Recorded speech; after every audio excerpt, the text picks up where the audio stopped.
Bonjour mes amis, comment allez-vous? Espérant que vous ayez la paix aujourd'hui. Bienvenue sur la chaîne Psychologie Nathaniel. C'est avec un immense et réel plaisir. Nous réjouissons là aussi, nous pourrons passer un très bon moment de formation et d'information. Nous disons bon Dieu merci parce que il fait nos grâces, sans présence dit, nous pas capables de résister. Nous disons merci pour ça, pour son fils engendré, Yehoshua Mashiach. C'est pas les mêmes que nous gagnons la vie qui va jamais finir. De votre matinée à mes côtés, bonjour à tous et bienvenue dans la dernière livraison du journal Infovision pour cette semaine. Au sommaire de cette édition, la République dominicaine n'a pas autorisé le Canada à établir un bureau sur son territoire aux fins de coordonner l'aide internationale à la sécurité à Haïti. C'est ce qu'a fait savoir hier le ministre dominicain des Affaires étrangères, Robert Alvarez. Des agents de la brigade d'intervention de la PNH ont déjoué hier une tentative de kidnapping de la zone de Bozor à Croix-des-Bouquets. La victime se rendait à son travail. Son véhicule a essuyé plusieurs projectiles. Les bandits étaient à bord d'une Toyota Hilux de couleur blanche, informe le service de presse de l'institution policière. La PNH annonce l'arrestation de 3 personnes dans le cadre du dossier relatif à la saisie d'armes et de munitions le 7 juin 2023 à la douane de Port-au-Prince. Il s'agit de Sabonnet Michel, Wilben Georges et Guérisma Audouane. Ce dernier, qui est le destinataire du colis, a été mis aux arrêts à la suite de son audition par la DCPJ. La délégation de Montana refuse de parler d'échecs en ce qui concerne l'issue des discussions de la Jamaïque. Ce sommet n'a pas été un succès, mais il a permis aux acteurs haïtiens, même les plus réfractaires, de s'asseoir autour d'une même table à la recherche d'une position consensuelle pour sortir le pays de la crise, estime Magali Komodeni et Ginette Chérubin, deux membres du BSA. Accusé de viol sur un élève de 15 ans d'une école de Duchiti dans le département de la Grand'Anse, le permis d'enseigner du professeur Philippe Descossard a été retiré par le ministère de l'Éducation nationale. Cette décision a été prise en attendant que la justice rende son verdict dans ce dossier, précise le MNFP. Philippe Descossard est actuellement en prison à Jérémie. Les responsables du parc industriel Codevi à Wanamint annoncent la suspension temporaire des activités de la compagnie à la suite des échauffourées entre des agents de sécurité et des ouvriers qui ont fait 3 morts et des blessés. Le groupe d'appui aux rapatriés réfugiés a informé hier avoir recensé 25 459 migrants haïtiens en provenance de la République dominicaine pour le mois de mai 2023. Parmi eux, 13 000 ont été déportés par les autorités dominicaines et 9 261 sont retournés volontairement, a fait savoir le responsable de communication du GAR, Sam Guillaume. Le journaliste Ronel Paul de Zoom Haïti News remporte le prix Philippe Chaffanjon du reportage multimédia 2023 de la catégorie haïtienne pour son reportage titré Haïti, le calvaire des mères célibataires. C'est la 10e et dernière édition de ce prix. Dans l'international, la vague de forte chaleur qui s'est abattue sur le Mexique depuis la mi-avril, la 3e de l'année, a fait 8 morts, a annoncé hier le gouvernement. Le prince héritier saoudien Mohamed Ben Salman, dit MBS, a été reçu à l'Élysée hier pour un déjeuner de travail avec Emmanuel Macron. Selon un communiqué de la présidence française, ce déjeuner en tête-à-tête avait pour but de donner des perspectives bilatérales et d'étudier les grands dossiers du moment, qu'ils soient régionaux ou qu'il s'agisse de l'Ukraine. Et puis, l'horreur a frappé la région de Bwera, dans l'ouest de l'Ouganda, dans la nuit de vendredi à ce samedi 17 juin. Au moins 25 étudiants âgés de 16 ans et plus ont été tués dans une attaque menée par des djihadistes contre une école où un dortoir a été incendié.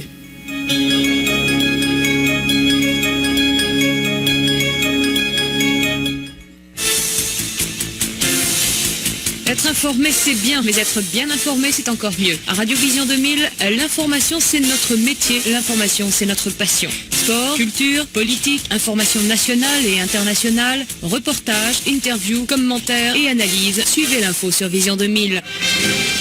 en français, en créole, l'information déclinée sur tous les tons. Informer, c'est notre métier. Informer, c'est notre passion.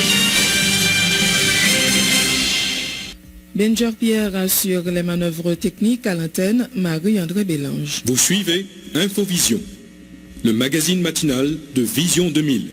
Bienvenue dans le développement du journal. La République dominicaine n'a pas autorisé le Canada à établir un bureau sur son territoire aux fins de coordonner l'aide internationale à la sécurité à Haïti. C'est ce qu'a fait savoir hier le ministre dominicain des Affaires étrangères Robert Alvarez. Le gouvernement canadien a annoncé jeudi qu'il coordonnera l'aide internationale à Haïti en implémentant une cellule en République dominicaine qui aura principalement pour mandat de répondre aux besoins de la police nationale haïtienne afin de rétablir la paix en Haïti. Cette cellule renforcera les efforts internationaux d'assistance à la sécurité, travaillant en étroite collaboration avec la police nationale d'Haïti et les Nations Unies pour favoriser un environnement durable pour la paix et la sécurité à long terme en Haïti, a déclaré la ministre canadienne des Affaires étrangères, Mélanie Joly. Le gouvernement canadien a également annoncé une aide de 13 millions de dollars via le programme des Nations Unies pour le développement et l'Office des Nations Unies contre la drogue et le crime, qui contribuera à résoudre les problèmes immédiats et à long terme. En avril dernier, le président dominicain Luis Abinader avait abordé le dossier d'Haïti avec le premier ministre canadien Justin Trudeau au cours d'une conversation téléphonique. Les deux dirigeants avaient évoqué notamment le problème crucial de l'insécurité en Haïti, en proie à la violence aveugle des gangs armés qui contrôlent une bonne partie du territoire haïtien, notamment la capitale, ce qui, selon les autorités voisines, constitue une menace pour la République dominicaine. C'est donc environ 2 mois après cette conversation téléphonique que le Canada a annoncé son intention d'ouvrir un bureau pour coordonner l'aide internationale à Haïti en matière de sécurité. Les agents de la brigade d'intervention de Bon Repos ont déjoué tôt dans la matinée d'hier une tentative de kidnapping de la zone de Bozor à Croix-des-Bouquets. Les agents de la BI qui patrouillaient la zone de Bozor sont rapidement intervenus, empêchant les malfrats de commettre leur forfait. Ces individus lourdement armés étaient à bord d'un véhicule de Toyota Hilux de couleur blanche. Quant à la victime, elle se rendait à son travail lorsque les individus tentaient de la kidnapper et son véhicule a reçu plusieurs projectiles, selon la police nationale qui renouvelle son engagement à lutter contre les gangs armés afin de permettre aux citoyens de vaquer en toute quiétude à leurs occupations quotidiennes. La délégation de l'accord de Montana fait le point hier sur sa participation au dialogue interhaïtien à la Jamaïque sous les auspices de la CARICOM. Le groupe Montana fait valoir sa position d'une nouvelle gouvernance à la tête du pays, selon Jacques Ted Syndic, qui confirme que la délégation a signé la déclaration conjointe avec d'autres structures politiques au terme de ses assises. En ce qui concerne le discours d'Ariel Henry à Kingston, M. Syndic réaffirme que le Premier ministre de facto n'a jamais été sincère dans ses appels au dialogue. Jacques Ted Syndic avec Michel Xavier. Aller dans CARICOM, dans un premier temps, c'était d'abord dans le respect et en même temps, il y a un projet caraïbéen qui est comment une solidarité dans Caraïbes là avec Haïti, d'autant plus que Haïti est toujours traité comme un pays à part par rapport à CARICOM et de plus en plus nous, par exemple, la République dominicaine, il y a plus d'importance dans le développement, ça l'a fait avec CARICOM, ce qui n'est pas normal. Donc, nous avons fondamentalement, première approche, c'est faire une solidarité dans Caraïbes là pour permettre que débloquer crise là, pas on débloquer simplement un pays pendant que nous fermé sous tête nous, mais c'est débloquer en même temps que nous avons ouvert sous tête nous tout, avons ouvert sous eux, avons ouvert sur l'autre pays, parce que le projet, c'est redéfinir relation Haïti avec pays étrangers, donc son espace pour nous faire ça, donc nous, premièrement, d'accord sur le principe ça. Donc c'est dans le cadre de ça que Montana a accepté le principe aléa, et avant que nous allions, nous préparons un mémorandum qui clairement définit position par rapport à cette affaire, position par rapport au moment politique que nous avons aujourd'hui, et comment pour nous sortir là-dedans. La question de l'agenda, et c'est lui poser comme problème, la question de l'agenda, poser clairement sous table là, ce qui s'en est ici, nous venons régler avec le pouvoir là. Nous venons régler avec lui que ce pouvoir personnel qu'il a, individuel, qu'il en met au gré de monde, son autocratie, nous-mêmes nous disons non, pays a fait pour gérer démocratiquement. Il faut institution pays rétablir à fonctionner normalement pendant la période de transition et en même temps, il faut respecter la constitution parce qu'elle a existé. On recevait ce qu'il a jusqu'à le dire. Il faut respecter. Donc, je pense que c'est une démarche sanée et une démarche d'explication, de compréhension de la réalité politique et que l'on a expliqué tout le monde pour dire que le pays a qu'à vivre autrement, que le seul monde qui met le pays à décider ça, dépenser l'argent de l'État, manger le gens, faire ça le avec le bon argent à côté de lui, faire tout le bagage ça, il est pour bagage ça suspendre, il faut payer en tant que citoyen, prendre la main et avancer avec lui. Au moins, nous avons 17 rencontres que nous faisons ça. Et chaque fois, nous arrivons à bloquer son grain de point. Pouvoir personnel, monsieur Ariel Henry, il parle pour le céder en rien là-dedans. C'est lui pour aider comme maître et sérieux qu'on a après les lois qui pour décider de la pays. C'est là toujours bloqué. Et lui, je le vois encore, c'est le même côté bloqué.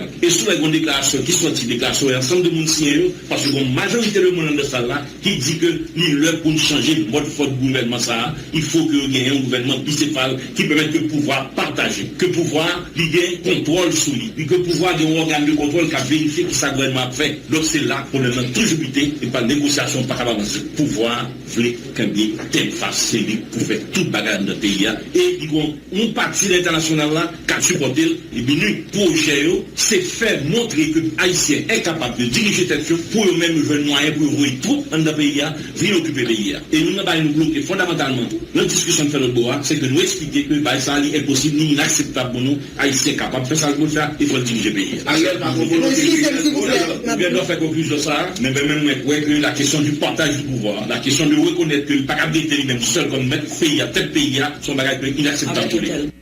La délégation de Montana refuse de parler d'échec en ce qui concerne l'issue de ces discussions. Le sommet de la Jamaïque n'a pas été un succès, mais il a permis aux acteurs haïtiens, même les plus réfractaires, de s'asseoir autour d'une même table à la recherche d'une position consensuelle pour sortir le pays de la crise, estime Magali Komo-Denis et Ginette Chérubin, deux autres membres du BSA. Leur déclaration. Un peu de monde qui dit la montagne a accouché d'une souris. Par contre, qui ça, au monde te pensé, non, 3 jours de discussion qui gossait cheval ou bien bœuf qui t'a accouché au lieu d'une souris. Un dialogue, c'est une négociation, c'est un processus. Le gouvernement te prend disposition pour ne pas continuer chita par la moun encore. Il va annoncer à Delantel, la fait CEPL, la prend ensemble d'initiatives que pour nous remarquer, le gouvernement ça pas gagné aucune opposition de blocage en face lui qui empêchait d'avancer dans l'initiative. C'est la première fois qu'on forum international qui baille de l'autre voix qui pour parler qui sa complexité réalité haïtienne nan yé. C'est chaque fois 21 décembre, on gros consensus, mais par exemple, on parole qui montre réalité. Et on ensemble d'acteurs, dont Montana qui t'a invité, qui permettent de montrer réalité. Dans le cas de ça, là, nous pensons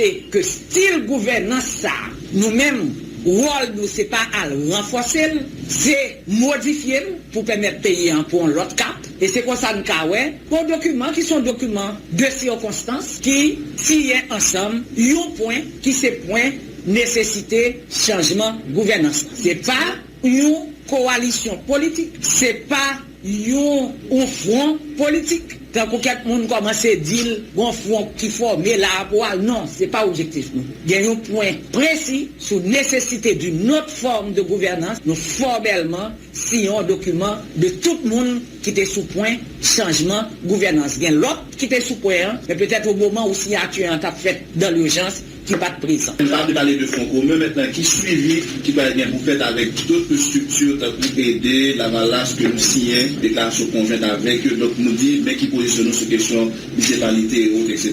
Discussion va poursuivre et nous allons continuer à garder, même j'en ai fait depuis 2 ans, qui dénominateur que nous avons joindre pour permettre crise pays à débloquer. Par rapport à mon qui dit que c'est un échec total, nous-mêmes nous ne pouvons pas crier une victoire complète. Alors, il faut qu'on dise que au départ, nous avons un doute, parce qu'il a dit sous introduction du Premier ministre. Dès le départ, il dit qu'il ne va pas le faire, qu'il n'y a pas accord encore, et puis il faut une grosse arrogance qui dit que malheureusement, il n'est pas capable de faire mon post-ministre. Là, il dit ça, moi, je dis bon, il tout fait conclusion sommaire avant même que nous commençons. Si nous commençons le premier jour, il n'est pas présent non plus tout.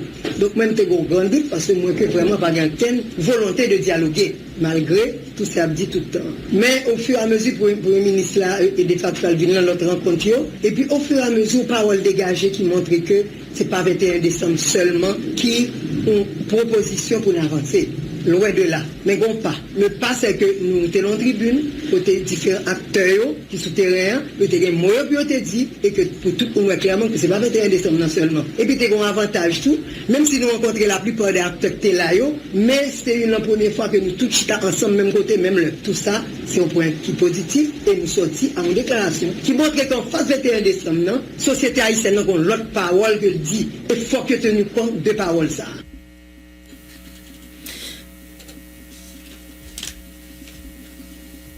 Le coordonnateur général de l'Union nationale des normaliens haïtiens, le professeur Josué Mérilien, dit n'être pas surpris par les résultats du sommet interhaïtien à la Jamaïque.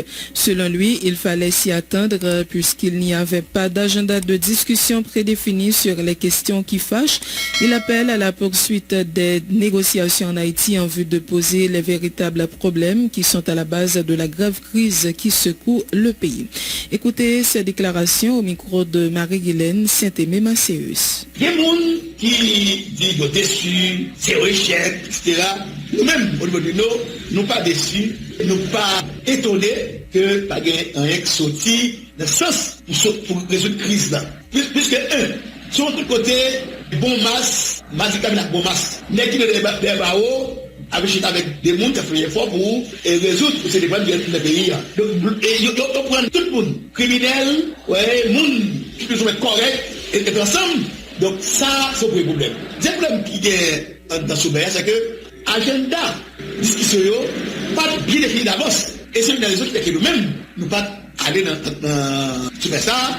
Si l'agenda de discussion n'est pas défini d'avance, et si le problème réel qui fait que notre crise n'est pas posé, c'est un sommet parmi l'autre sommet qui a fait côté de gaspillage comme, gaspillage de temps, gaspillage d'énergie, pour nous descendre plus fond dans la boue que la guerre là.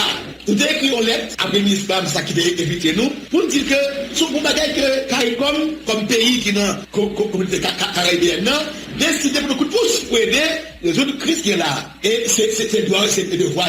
Mais, l'objectif qui ont dit fixé avec façon à procéder à une adéquation. Et c'est pour ça que nous demandons nous reculer de 2 semaines. Semaine ça, pour que, ensemble avec les haïtiens, le chita définit un agenda de discussion qui a sous la réel, qui fait que nous avons sorti en bagaille, qui fait nous la plus clair et bonne perspective pour sortir côté de là. Donc ça va étonner, parce que j'aime la thématique, c'est comme ça de fini. Mais heureusement, sur ça, pas fini, Jamaïque, il est en continuité. Ça veut dire que, CARICOM vient pour débarquer ici dans 10 jours, c'est notre convention, pour que les villes poursuivent les discussions et aboutir à des résolutions. Ça sont gros bagailles liés que il y a une possibilité pour dépasser en continu ici. Et ça, c'est une occasion, pour que acteurs haïtiens qui voulaient sortir dans le régime illégal qui est là, qui veut que le pays soit ce là, même avant qu'il venir, il faut qu'il être sur agenda pour dire, mais agenda, discussion qui doit gagner, dans la poursuite des débats sur le président, même des problèmes qui pourraient poser, qui n'est comme contenu, agenda là, pour que les problèmes poser réellement et solution joignent. Dans ça, il y a un PAPDA, il y a une COVID qui travaille sous un ensemble de 12 points fondamentaux qui résument l'ensemble de gros problèmes qui sont là, et qui a dit à bien posséder le bain à l'ouest. De ça, débat qui va produire rien, l'autre bois comme résultat. Dans ce sens, il va tout voter si il élargit de rebalancer l'agenda de discussion pour que le problème est posé. Et si tout acteur qui va d'accord avec des